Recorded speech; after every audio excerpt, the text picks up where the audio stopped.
Welcome to Conscious Coffee. We are going to talk about spiritual relationships. This is part 2. My name is Jessica Leon. I'm a spiritual writer and a coach. You can find me over at rebelhippiesoul.com. This is my spiritual partner and teacher. Hello. This is Tim Welch. How are you doing today, Tim? I'm good. Are you Selfless Awakening, Yes. that's my channel website. If the website's not up already, it'll be up soon Yes. by the time you get this video. But so here we are, Spiritual Relationships Round 2. Round 2? I think we're going to share some personal stuff in this one. Wait Yes. for it. Ooh. We're going to actually talk about when we broke up. Yes. Like that's a pretty powerful thing, because at the end of the last podcast, Spiritual Relationship Podcast 1, which you can see in the playlist here, we were talking about sharing a process, or what do you do when big things come up, like real things to work through. Not the dishes, the little minutia of things, but something major comes up. And we broke up early on in our relationship, and that was a very powerful thing. And it was also a real demonstration of our mindfulness, spiritual practice in both of our lives, and how that the spirituality basically brought us back together, and I feel like there's a really nice thing to talk about there. So let's talk about that today. Yes. And whatever else comes up. You know, the whole Yeah. idea, again, of these podcasts is just to talk about spirituality and mindfulness. And I know that for me, I like to listen to podcasts where people that are into similar things that I'm into are just talking about it. It feels so good to hear other people that want to talk about it. It's like it satisfies that little itch to talk about it yourself. Yes. Just a little bit, to hear other people talking about it. And we have the gift of a relationship where this is what a lot of our joyful conversations are centered around mindfulness, spirituality, how to feel better, how to be a better person, how to actualize your dreams. Like this is actually what we talk about. Yes. So we're just recording it and putting it on camera. And there's a new paradigm of relationships that I feel is emerging as people are starting to awakening. Ooh, I'm going to cough. I'm sick. Hold on. Right. Excuse me. Yeah, there's a new, right. And as people are starting to wake up and become present to the fact that they are awareness, they are consciousness, they are not their egos. Yep. That how do you, as a couple, how do you come together with someone who also is consciousness and awareness, but yet still has the voice in their head complaining, still has the voice in their head saying, you need to do this, I need to do this, and the voice in the head is still repeating conditioned programming that it's picked up from watching parents fight, watching movies where people bicker, act passive aggressively, because you're really in brand new territory. We don't see spiritual partnerships presented in movies. We don't see, are you okay? Yeah.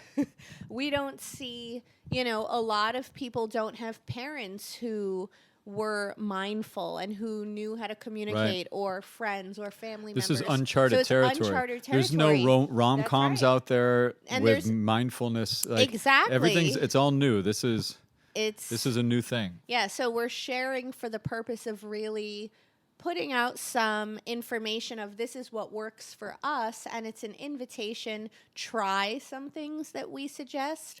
If they sound good to you, if they don't, let them go. But, we're really sharing as sort of an invitation to our practices and to share our story. And, hopefully it resonates with you. Right. But yeah, we're going to share the time we broke up.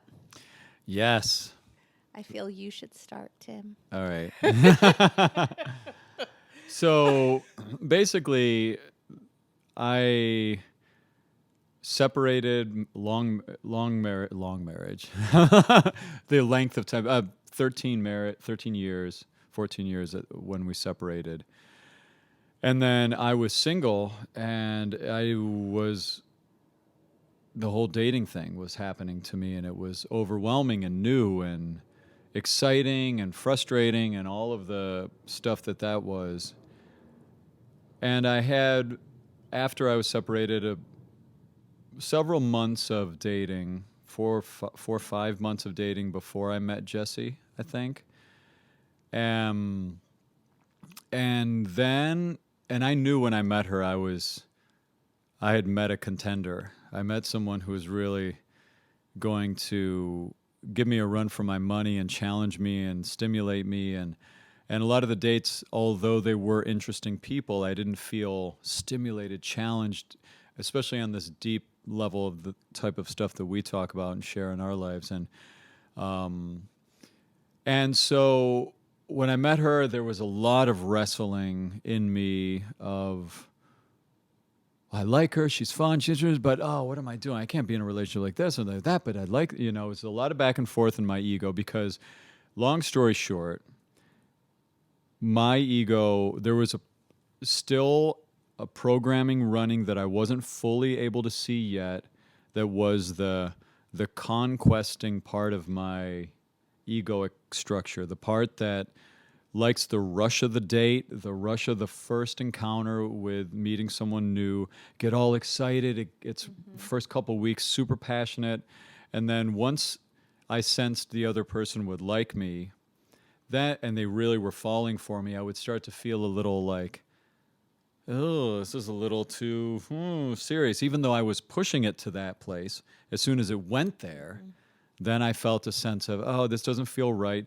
The voice in my head would start dismantling, like piranhas, would go after faults, tear down, start over again. And this was a cycle that I was running that at the time I wasn't aware of. And when we started dating, I was trying to date other people and it wasn't working because I was just so interested in dating Jesse. And then we were together and things were great. And then that voice in the head, the ego, kicked back up and said, Tim, you've been single. You haven't been single long enough to go into a relationship. You need to get out there and you can't jump in. You were married for 14 years. You're going to meet someone now that you really like 6 months after being single? No.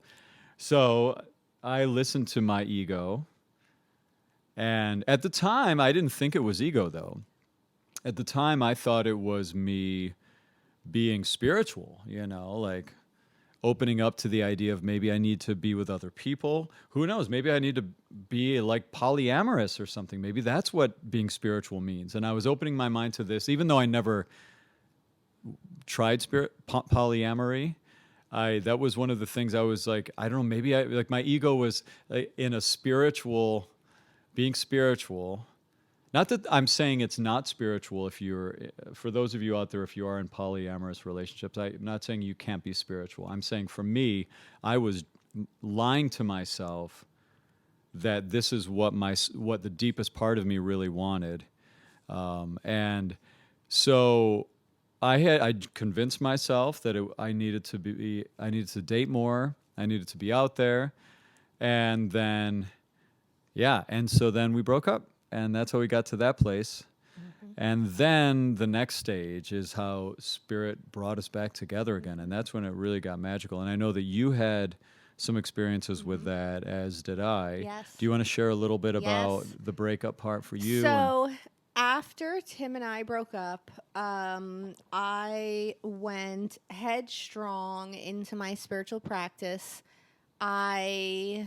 How long were we together, by the way? We were together for 7 months. And then we broke up. And then we broke up. I was already in love with you. I was already... And I was in love with you, too, of course. I know you were. And I knew what was happening. I knew you were afraid. I knew you were falling for me. And I knew that your fear was keeping you from moving to the next stage of, our relationship. So I decided that I decided that the universe had brought me this relationship, and when the universe brought me the relationship and my ego didn't want to get into the relationship, Spirit said to me, my intuitive guidance said to me when I sat down and I prayed, nope, this is the one for you. And I was fighting it in the earlier months, and my intuitive guidance kept saying, nope, this is the one for you. This is the one for you. So when we broke up, I got a little upset with Spirit, and I said, wait a minute, Spirit, you told me this was the one for me. What, what happened? And I decided I was going to surrender it over to Spirit, and I knew what was happening with you. And I said, I'm going to do two things. I'm going to do more than two things. I said, one thing I'm going to do is I'm going to pray for your correct perception. I'm going to pray for your release from fear. I'm not going to try to convince you. I'm not going to be upset with you about it. That I knew that fear had taken, that ego had taken over. And I said, I'm going to pray and hold space for you to come back to love. I also said, I'm going to do my spiritual practice, which is, if you're afraid of love at this moment in time, where am I afraid of love? And so I started doing a lot of work about, Tim is mirroring my own blocks to love. So where am I blocked? So I started studying A Course of Love and completing all of the meditations in A Course of Love. So I would study it. I would meditate. I would go walk down by the water and I would pray. And the third thing, I don't know if I'm up to number 3, but the last thing that I said was I had some anger towards you. My ego had some anger towards you because my ego wanted you to have more integrity. My ego was disappointed by you. And so I said, I have to forgive Tim, and I have to surrender the relationship, meaning not wish that things would have ended differently, not wish that things could have been differently. And so I consciously worked on surrendering the relationship, forgiving you, praying for you, while also looking at myself. Where was I blocked? And one day, after 2.5 weeks of this work, I was walking down by the water and I was praying, and I felt such a peace wash over me. And I felt Spirit just said to me and sort of woke me up and said, you are afraid of love, and this is how your fears look. And Spirit showed me where I was withholding. And then it said, it just took any frustration I had towards you, anything, and I just felt an overwhelming sense of gratitude for having mystical met experience, you. yeah. I had a transcendent experience where I was crying from the love of, at least we got to meet, at least. And you had opened up, you'd reignited my passion for writing, and you had taught me so many things. Being with you was mind-blowing, and I just, it made me, it sort of quickened my awakening. And so I went home and I called you and I said, I forgive you. There's no heart, there's no ill will. I have nothing but good feelings for you. Thank you so much. And it wasn't put on. This wasn't something premeditated. This wasn't something I had planned on never speaking to you again. Remember when we broke up, I said, I'm not in the habit of talking to ex-partners. I send you love, but we're not going to communicate. But Spirit showed me I had these blocks, and I still had work for myself when it came to love. And I just, any fear, meaning any negative emotion towards you, or any negative emotion just completely left me. And there was nothing in my body but love, openness, and it was like my heart chakra went. So then you reached out. So I reached out, just not to do anything, just to say that everything between us was great, and that if you needed anything, that I was there and I was happy. And then I think you said something like you wanted to have me in your life in some capacity, even if it wasn't romantic, or you were fine with being in contact. I was fine with being friends. Just being friends or whatever, yeah. And then then you, Because I had come to a revelation, one of the revelations I'd had, and I had so many revelations over those 2.5 weeks of intense spiritual practice. One of them was that love, the form of love, is irrelevant. Yeah. That I could love you, and that had nothing to do with being romantically tethered to you. That the Yeah. love that I had for you was so deep that it was beyond our romantic relationship. It was I felt my soul loved you. Yeah. And it was something that it was like, it was undeniable. It was like, it wasn't even it wasn't my mind. It wasn't my ego. It was like my soul loved you. And it was beyond romance. Yeah. And that was sort of a, like, on the level of soul, it's not about romance. yeah. It's about the love. Yeah. And that was what I felt. And I started dating someone else. Well, you both were. You were Yes. dating someone else too. We both Immediately. knew We very don't quickly. wait. Yeah, we're like. So I started dating someone else, and it was exactly that thing I was talking about. It was the fast frenzy in the beginning, and then it was the thing was that, like, it all felt great. It was kind of normal. It was nice in the beginning, and then I started to see something. I started to feel a little weird in the relationship. And this person I was dating started to do some things that I wasn't used to, that we weren't doing in our relationship, like where she was starting to try to micromanage the way I looked, and like, don't say things this way, say them that way. And it was a huge change from our relationship, where we both are very like, we take you as you are. There's no, I don't need you to look or be or say or anything other than exactly who you are. But I could feel that was The where it was ego. going with her. And I remember thinking, oh shit, what did I do? And what's going on here? And then I remember thinking, and then I hit me. I remember it was like I was with her, and it hit me like bullet between the eyes that, oh my God, Tim, you're doing it again. This is never going to end. Like, I was seeing this person's faults. I was seeing how I went in with a conquesting energy.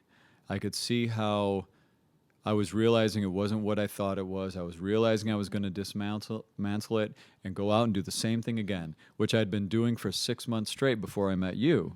So I had one of those, like, in movies where it's like in the kung fu movies where it's like they zoom in and zoom out at the same time, like, I had one of those like moments, and I really realized this is not the experience for me. And it was in that moment that it's like, sometimes when you really catch your ego red-handed, and it's like you shine the light of awareness on it, it really dissolves it. And that part of my ego, that time dissolved.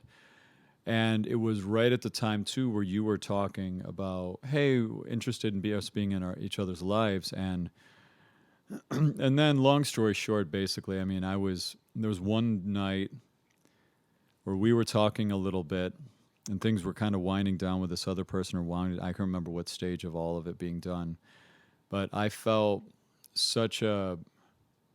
I was meditating, and it was raining in the backyard, and it was a beautiful summertime, and I had the string lights hanging in the backyard, and I was sitting there super blissful, and I just let the rain come on me, and I'm crying in the rain. It was such a picture, and I had such an overwhelming sense of love. I could feel like this beam from my chest, from New Jersey all the way to you, 35-minute drive away in Brooklyn. I could feel a tractor beam to you, and like I could have just walked, and it would have taken me to you, like, it was surreal. And then it was in that moment that I had clarity about what dating from ego meant and what dating from higher self meant. And there really is this higher self agenda Yes. inside if we really look, and it'll tell you whether to be together or to break up or to do whatever. Whatever is in service of the highest version of yourself. And for me at that time, it was so crystal clear that it was about me surrendering that facet of my ego so that we could be together to co-evolve. And that was an amazing time. And since then, it's like whatever that little energy was, that monster, that like, it's really vaporized. There's no, it like kind of pushing out itchy energy anymore. It's so incredible.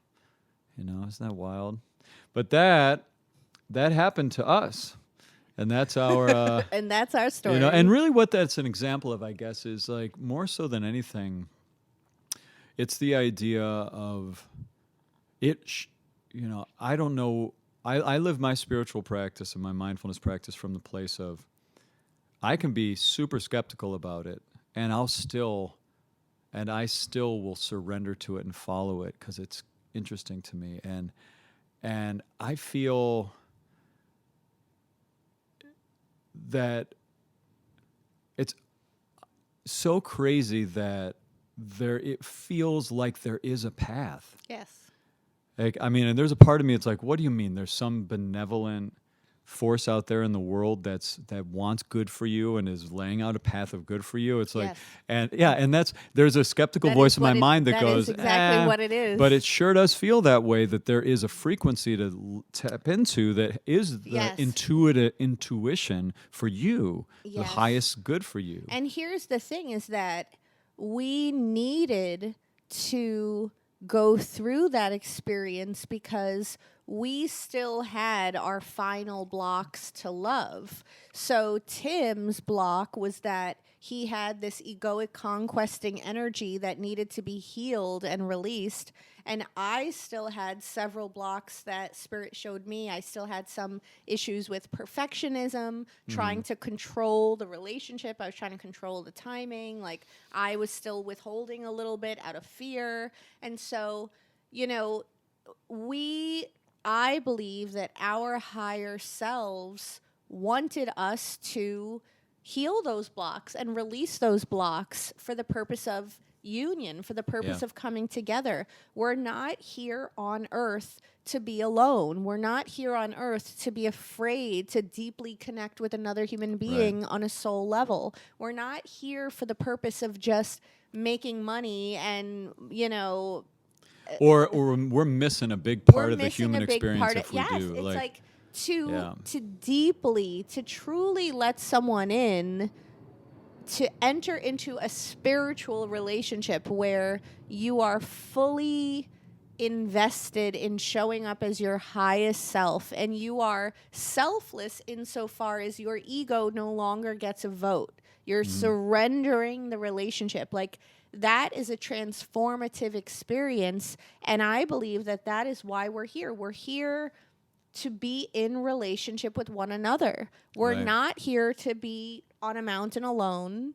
We're not here, we're here to extend love. That's the purpose. And so the topic of this to bring it back, we're on part 2, spiritual relationships. What do you do when stuff comes up? Our story illustrates that. For me, it illustrates that one thing you do is you take responsibility for your own blocks. Yeah. Or what I did too was I turned over. I could see Tim was blocked, but again, my ego might have tried to convince him, might have tried to make him jealous. My ego, like what the ego does is the ego might try to get him back. Yeah. The ego might try to, do something like that or send a vengeful text. But I knew that I could turn it over to the universe. I said, I'm holding space. Yeah. It's like, so. See, that's it. I mean, it really is. The ego wants to complicate everything. The deeper self, the spiritual self, the intuitive self is very simple usually. And it's like,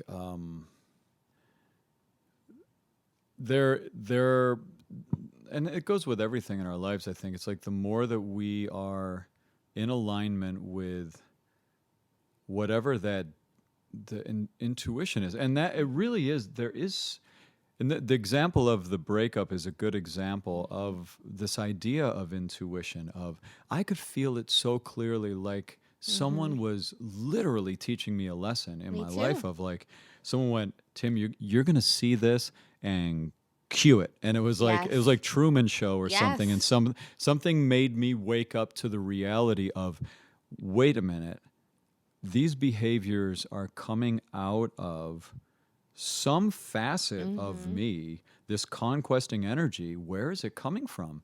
Oh, it's coming from this filling this hole in myself that Yes. I don't think I'm good enough unless I got a bunch of people interested in dating me. And it's like, because that was an old school way that I used to validate myself back in college, trying to, as long as I was dating a couple people, then I'm worth something, you know? And that was before it was so easy to be dating 500 people, because everyone has the apps, but it was like, and then to see that kind of go, it's like, it's so clear. It's like, okay, so I can follow things like that, which feels like we'll call egoic things, which you could fall into, like use of substances to numb yourself, conquesting relationships. You know, it can be anything: overworking out, overeating. Like it's all that same. We'll call it egoic motivations. And then when you start identifying more and more, you start putting things into that category. If that's an egoic thing, then it helps you see with clarity. Oh, wait, I'm having a pull to do something not like one of those things. Why do I have a pull to do anything else? Interesting. And then that's usually spiritual stuff. But it comes partially with the recognition of what your ego Yes. is up to. Yes. It helps you discern spirit from ego. So, that was a great example of learning how, because once you tap into intuitive guidance, everything's easy. It's almost so easy, you start complicating it because Yes. it's so easy. It's like, excuse me, being tapped into intuitive guidance is like, it's literally like somebody really smart and really loving telling you what to do very gently, but not with a voice of you need to do this. It's just like, Yes. it's kind of like you ask and they go, well, have you considered doing this? Try it out. You know, it's kind of like that's what it feels like to me. The thing is, I think it takes, I'm going to use the word mind discipline for lack of a more clear phrase, but it takes a certain level of discipline when it comes to really tuning into that voice, because when you first start tuning into that voice, it's a whisper. Yeah. And it takes a certain willingness to listen and really hear it. And I think, like, it can be easy to miss. Yeah. And one of the clients I'm currently working with, she's in a dilemma where she is in a relationship with someone, they're pressing pause, and she feels conflicted. And it was interesting in the session, I couldn't tell her, what to do about the situation was, but my advice for her was, your job is to discern where is your ego and Right. where is your spirit pulling you, or another way of saying it, where is the fear and where's the love? Yeah. And once you see that, then your action follows. Right. So it's like, when we broke up, my job was not to worry about you. That was your job. My job was, where is the fear in me? And had I not discovered the fear in me by opening up to the universe and allowing the universe to show it to me, I would never have called you. I would have I would have just kept dating that other guy. Yeah. I would have never had that revelation of, I loved him. I'm grateful to have him in my life. Like, we would have gone a whole different route, Yeah. But when I looked within and when I said, God, where is the fear? Where is the love? God said, the fear's in you. Yeah. Look, the fear's in you. And I was like, oh, the fear's in me. So much of discovery happens like that, where you're looking outside for Yes. the solution, or in someone else's In change someone of else, behavior or yes. something. And it's And never. then It's in it's you. you. It's And you. and yeah. even in your softening of how you view your partner, Yeah. even in your softening of, even if, and I firmly believe, even if someone does something wrong to you, because so Yeah. many times people say, well, this person cheated on me or this person lied to me. It's like, even if you can come to a place of forgiveness, of peace, Right. of surrender, the miracle is always when you are in a loving Yes. place. So I think that's a good place for us to wrap it Yes. up on. This is this idea of like, It's on you. it's on Your you. spiritual Yeah, your practice. spiritual, the joy that you get to have in your relationship is really your practice inside, and yeah. So there you go. That's a little bit of our story and about of Yes. our experience. We, And we hope this helps. yeah, we hope this helps. And if you have any stories you'd like to share, I know we've had some people share some beautiful stories of things that they've experienced in their relationships. And so please share if any of this is resonating with you or makes sense. And subscribe, click the little notification to stay up to date if you're enjoying these Yes. conversations and you like connecting with us. And if you're looking for coachings, spiritual coachings, or you want to just check out some great writing. Jesse's writing is incredible. And her blog, Thank you. rebelhippiesoul.com, she has a blog over there. You can also sign up right there for a coaching session if you like some help finding a partner, or and maybe you're in a relationship and you'd like some guidance. She does coaching. I do limited work with people as well on this kind of stuff. So, yeah, so great. Thanks for stopping by, and we'll see you at the next Conscious Coffee.